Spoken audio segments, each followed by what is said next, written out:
Portal AgroLink entrevista agora o professor Benami Bacalchuk, professor da UPF em Passo Fundo e também engenheiro agrônomo. Está aqui acompanhando a Agro Brasília, aqui no Distrito Federal. Professor, queria no primeiro momento que o senhor fizesse um panorama geral da agricultura hoje no cenário brasileiro. Boa tarde. Boa tarde. Bem, eu tenho a impressão que o Brasil está seguindo as suas próprias tendências, seu próprio futuro, porque é uma das poucas fronteiras agrícolas e nós estamos numa fase muito boa. Visitar a Agro Brasília mostra que a verticalização do processo produtivo, da garantia de não ser parte do mercado com produtividade e não meramente com expansão de área, o que nós vemos aqui caracteriza isso. Então, é uma oportunidade, o país está no seu momento, o mercado é comprador, o mercado está precisando, agora o resto são habilidades de gestão, fazer com que o produtor conheça sua potencialidade e as oportunidades que existem. Professor Benami, como é que o senhor trabalha a questão de desmistificar o conhecimento técnico do agricultor para tornar público informações que são relevantes para o agronegócio nacional? Gostei muito da expressão que tu usou, o conhecimento técnico do produtor. Primeiro nós temos que desmistificar o conceito que do produtor só vai vir conhecimento indígena, conhecimento original. Não. Ele tem vivência, ele tem experiência, ele sabe questionar, ele não é um Jeca Tatu, como nós tentávamos fazer dele até pouco tempo atrás. O produtor, mesmo que ele não tenha um ensino básico completo, o mesmo que ele seja de uma pequena propriedade, que ele seja de agricultura familiar, ou pelo menos já tenha passado do conceito de subsistência, mesmo que a propriedade seja pequena, ele é um cara que sabe, conhece como usar da melhor forma o conhecimento disponível.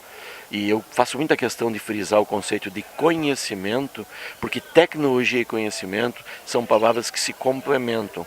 Tecnologia não significa sofisticação de processos, e sim conhecimentos que permitem a execução de tarefas. Não é máquina, não é insumo, é saber fazer as coisas. Então eu acho que se nós ignorarmos que ele é hábil, que ele é apto, nós vamos simplesmente fadar ao desastre agrícola. Plantio direto não é fruto da ciência, é fruto da percepção do produtor de que tem que ter uma maneira diferente. Brasil Central, soja, não é porque a pesquisa veio aqui e disse era possível. O produtor fez a pesquisa vir aqui confirmar o que já estava validado com deficiência. O que a pesquisa fez foi otimizar esse processo, colocar maior potencial produtivo, mais racionalidade e, acima de tudo, segurança. Mas quem foi o pioneiro, quem antecipou, realmente foi o produtor. Agora, exceto o centro-oeste brasileiro, que outras regiões, então, o senhor poderia destacar onde o conhecimento do produtor pode trazer junto novas tecnologias e novos conhecimentos? Quando tu tenta avaliar o conceito de adoção e desenvolvimento tecnológico, tu pode dizer sem medo que aproximadamente 2,5% dos produtores que existem no mundo, e no Brasil não é diferente, são inovadores, eles se antecipam. Não faz diferença, se tu for conhecer a história do Centro-Oeste, ele se originou com produtores que migraram da Europa para o Rio Grande do Sul, e quando as propriedades ficaram pequenas para as necessidades da família, não há crise, mas as propriedades não foram grandes o suficiente para manter uma família com um grande número de filhos, porque essa era uma realidade do passado, eles migraram em busca de outras coisas. Então, o conhecimento do produtor é responsável pelo que o Rio Grande do Sul é tecnologicamente e pelo que o Centro-Oeste e parte do Brasil é. Não estou dizendo que seja só o gaúcho, mas principalmente o gaúcho como um exemplo. O outro aspecto é, se existe uma Embrapa, essa Embrapa ela é fruto de produtores que estimularam as empresas estaduais de pesquisa a gerar conhecimento, que depois foram apropriadas pelo sistema Embrapa e hoje nós estamos aprimorando esses processos. Então, que outro local você deve validar qualquer conhecimento tecnológico? No próprio produtor. E se ele não demonstrar conforto, segurança com aquele conhecimento, não vai existir esse conhecimento a nível de uso. Isso é no mundo inteiro.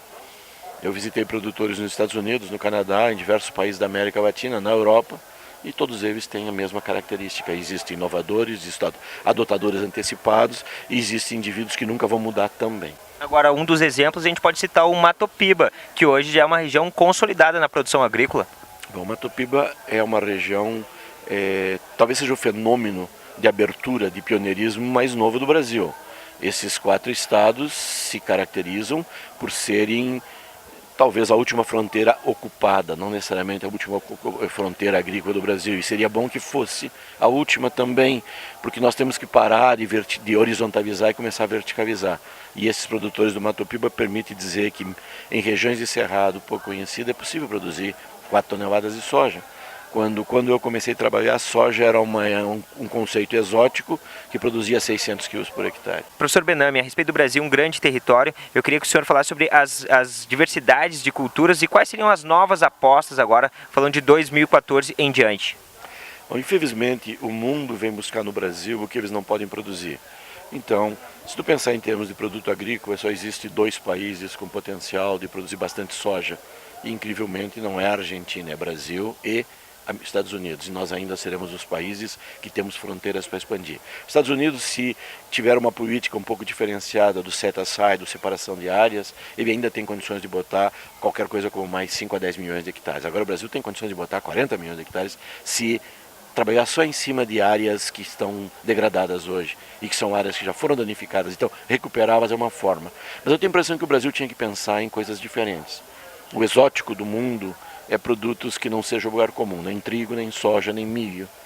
Mas que produtos tu teria que ter condições de produzir em grande quantidade? São frutas, são hortaliças, nós temos que entrar nesse mercado. Agora, qual é o produto que tu pode generalizar? Quantos produtores são necessários? Qual é o número de hectares para botar um produto novo, um produto diferenciado? É difícil. Só que nós estamos simplesmente como receptores de demanda e não geradores de demanda. Nós não estamos oferecendo nenhum tipo de produto diferenciado. Eu diria, nós temos que botar uma soja que tem uma característica diferente, não a soja que todo mundo está vendo. Nós temos que botar um trigo que se caracteriza por ser, talvez não por ser de maior potencial em termos de glúten, mas se diferencia para o glúten, para necessidades de países em desenvolvimento ou países com hábitos diferentes. Quem diz que todo mundo quer trigo com glúten forte? O norte da Europa, onde mais se consome trigo, não é glúten forte que eles consomem. Nós é que temos uma visão errada do processo. E centeio, lentilha, nas leguminosas, feijão, grão de bico. Por que nós não estamos indo atrás desse mercado? Nós continuamos importando, quando nós também consumimos, mas não geramos oportunidades.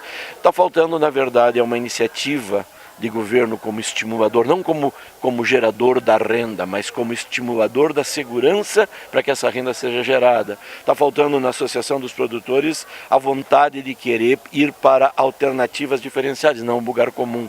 Na verdade, é como se alguém nascesse hoje e tivesse definido, se eu for para a agricultura eu vou plantar soja. Ninguém está nos trazendo alternativa. Não existe milagre. Tem uma outra coisa que eu acho que tem que se pensar. Nós falamos muito como a agricultura, a solução. A agricultura já fez o seu papel nessa região. Será que agora não tínhamos que usar esse potencial gerado pela agricultura nessa região e fazer uma pecuária totalmente diferenciada, uma pecuária verde? As espécies podem variar muito. Podemos trazer muitas outras opções, como complementação até dessa necessidade de rotação. O Brasil Central nos ensinou um processo. Nós dizíamos que plantio direto é a solução, mas no Brasil Central não tinha espaço para plantio direto, porque não tinha alternativas para dar sequência ao processo, plantas de sucessão. Bom, o sistema Santa Fé se transformou nesse sistema. Hoje, o modelo Santa Fé é uma forma de ter integração de lavoura e pecuária. Bom, aqui nessa região também precisa de madeira. Por que não ter uma integração lavoura, pecuária, silvopastoril, silvo-agropastoril, ou seja, floresta, e nós temos necessidade com espécies exóticas, não tem problema nenhum, mas também nós podemos tentar ver, existe uma política que nós temos que expandir as áreas com proteção permanente. Por que não criar um sistema de manejo sustentável racional, vamos chamar, dessas áreas de sustentação? Tudo isso é coisas que o Brasil poderia. Talvez o nosso grande desafio hoje é começar a certificar essas formas de produzir, e que o Brasil vende commodities, está na hora de nós vender diferenciado, porque eles foram certificados como produzidos dentro daquilo que o mercado está demandando. Desafio para o agronegócio: saem de casa, vão verificar o que serão as vontades do amanhã e nos ajudem a colocar essas vontades no campo. Se a Europa vai ter uma dor de barriga amanhã que vai exigir de nós uma soja que não tenha determinados elementos da composição, é a hora de fazer agora. Leva 30 anos para ter esse produto. Então, professor Benami, para concluirmos, estamos aqui no Distrito Federal, na Agro Brasília. Que mensagem então o senhor deixa para os produtores em geral? Bom, eu gostaria que a minha mensagem se extrapolasse a visão dos produtores. Eu gostaria que as próprias pessoas da mídia tivessem consciência. Produtor, nós temos um espaço maravilhoso. Jornalistas, olhem para o produtor como um produto, como um processo que não vai terminar amanhã, ele não é efêmero, ele não é eventual, não é algo para ser uma passagem rápida. É um processo que precisa ser acompanhado. Vocês devem, talvez, já que tu usaste quando tentou me definir como conhecer a história, quem sabe nós pudéssemos dizer o seguinte: vocês vão consolidar a história do produtor, relatando a história dele hoje, mas não dentro do lado que o mundo vê, que o urbano vê o produtor, o causador da poluição, o causador do aumento dos custos, não. O produtor é quem está dando sobrevivência ao ambientalismo neste país, é o produtor que está nos fazendo comer barato na cidade, é o produtor que está nos botando qualidade nutricional que nós não tínhamos antes. O Portal AgroLink entrevistou o professor Benami Bacalchuk, professor da UPF e também engenheiro agrônomo. Obrigado pela entrevista, professor. O prazer foi meu, estou sempre à disposição. Um abraço, cara.